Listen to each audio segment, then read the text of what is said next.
Hello, this is a Paxon School for Advanced Studies guidance presentation geared towards students and parents of students who are in the 11th grade. Hopefully by the end of this slideshow you'll get the information you need to know about what's required for graduation as well as planning for college. Here's a breakdown of our counselors and who is assigned to which set of students. Mrs. Ashley is a counselor for 11th grade students whose last names begin with A through G. Mrs. Bajalia is the counselor for 11th grade students whose last names begin with H through O. Mrs. Mullen is the counselor for 11th grade students whose last names begin with P through Z. And Mrs. Culpepper is the guidance counselor for IB juniors, regardless of what letter of the alphabet their last name begins with.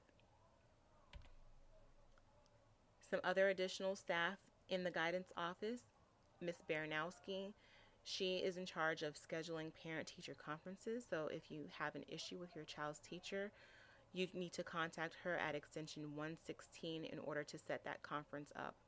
Also, Ms. Baranowski can give out information if you need your on-course portal login. This needs to be requested in person though, but Ms. Baranowski can help with that. Also, students that are requesting transcripts to be sent out of the state or to private schools, a hard copy needs to be requested, and she's able to accept those requests as well. Mrs. Bennett is our records clerk, so she handles anything dealing with the student records, enrollment information, and Ms. Bennett also processes the electronic transcript requests, which would be for in-state public schools. Some important dates to take note of: the PSAT will be given October 17th here at Paxon. That's a Wednesday, and it's important for juniors to make sure that they are taking the test and taking it seriously, because this is the way for them to qualify for National Merit and National Achievement Scholarships. Also, the SAT and ACT are given throughout the year in various months, as you can see listed here. It is important to begin taking those exams. We recommend taking it towards the end of the first semester, or at least in the spring of your junior year, so that you can have those test scores available when you begin applying to colleges in the fall of your senior year. If you qualify for free or reduced lunch, please make sure to see your guidance counselor, because you do qualify for an SAT and an ACT waiver. You get 2 waivers for each test, one to be used the junior year and one to be used in the senior year. So if you qualify, please see your guidance counselor so that we can get a waiver to you. Now, here are the graduation requirements for students that are on the AP Honors Program of Study.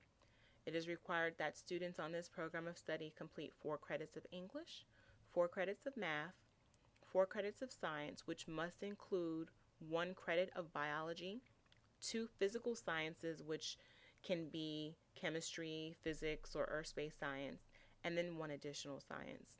Social studies also requires 4 credits, which must include world history, an American history course, an American government course, and economics, and then 1 additional history, which most of our students here at Paxon take AP Human their 9th grade year, so that would count towards that additional history credit.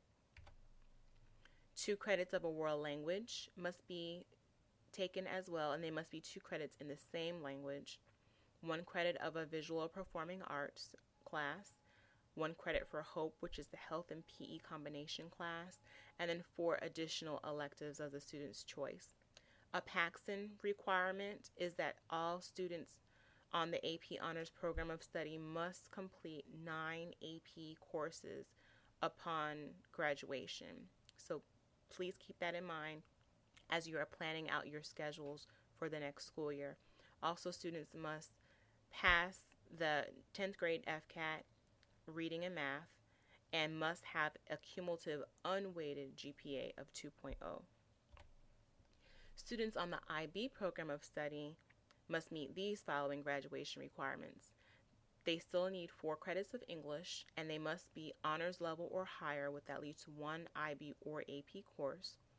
4 credits of math, honors level or higher, starting with geometry, and at least 1 IB or AP course. 4 credits of science that are honors level or higher with at least 1 IB or AP lab science, 4 credits of social studies that are honors level or higher with at least 1 IB or AP course.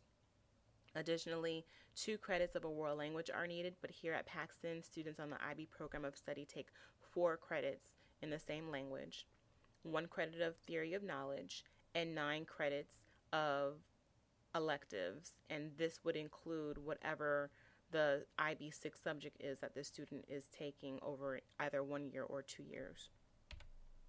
Additionally, IB students must complete their extended essay. They must complete their Creativity Active Service or CAS requirement.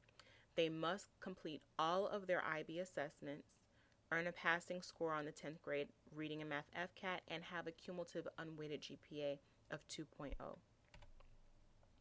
Now, for Bright Future scholarship requirements, our students here at Paxon generally qualify for 2 of the awards. The first, or the top tiered award, would be the Florida Academic Scholars, and you can see the GPA, SAT, and ACT requirements here. Something that is newer is the community service requirement. It is now 100 hours that's necessary for this Florida Academic Scholars Award. And students that are IB diploma recipients, so if they receive the IB diploma, this is something that they automatically get if they apply for Bright Future Scholarship, regardless of their SAT or ACT or GPA. They do, however, have to meet that community service hour requirement. Additionally, if a student does not get the IB diploma but they finish the IB curriculum, they can still qualify for this scholarship. They just must meet all of the criteria except for the GPA requirement. Now, for the Florida Medallion Scholarship, this is the second tier. It used to be 75%. It's not quite 75% anymore. But as you can see, the criteria for earning the scholarship is different. Something to note is the community service requirement of 75 hours. And again, for students that are on the IB course of study, if they complete the IB curriculum, they just need to meet the qualifying SAT or ACT score and service amount. Now, something to note is that Bright Future's GPA is calculated differently than your high school graduation GPA. For your Bright Future's GPA, they're going to be looking only at your 4 credits of English, 4 credits of math, 3 credits of science, 3 credits of social studies, and 2 credits of a foreign language. So, for instance, if you took 4 years of a foreign language, they're only going to look at your top 2 grades so that your GPA can be higher to qualify for this. Now, we get a lot of questions about the differences between weighted and unweighted GPA. Your unweighted GPA is your GPA that we go by for graduation, and that does not include any extra points. Your weighted GPA gives you a little extra if you're in an honors, AP, or IB class. And as you can see, the district gives you half a point extra, but for Bright Futures, it's only a quarter point extra. And here in the district, because your classes are going to be taken in a semester basis, instead of an A, for instance, being a 4.0, it's 2.0 for the first half and 2.0 for the second half. So that's why you see those numbers here on the chart. Community service is something that's very important as well, not only for Bright Futures, but all Paxon students are required to perform a minimum of 75 hours of community service. And it's important to understand that this is not supposed to be something that you are paid for or receive a grade for. So if you have any questions about community service, please make sure that you come by guidance and speak to your counselor. When you have completed your community service, there are 3 forms that must be turned in to your counselor. There is a service leader or a self-evaluation form that you complete.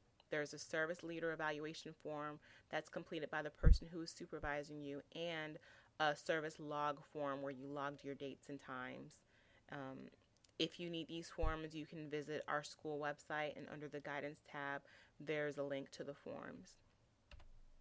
And for IB students in 11th and 12th grade, you would be documenting your CAS hours. And I do a presentation on that separate from this one, just specific to the IB students, but everything would be logged on the ManageBack website, and you can just see Ms. Culpepper for details. Now, anything that was done in 9th or 10th grade still needs to be logged on the regular Paxon Community Service forms, these forms that we spoke about here that are located on the Paxon website. But for 11th grade onward, IB students log their hours through ManageBack. This is just a little sampling of some places that our students go to for community service.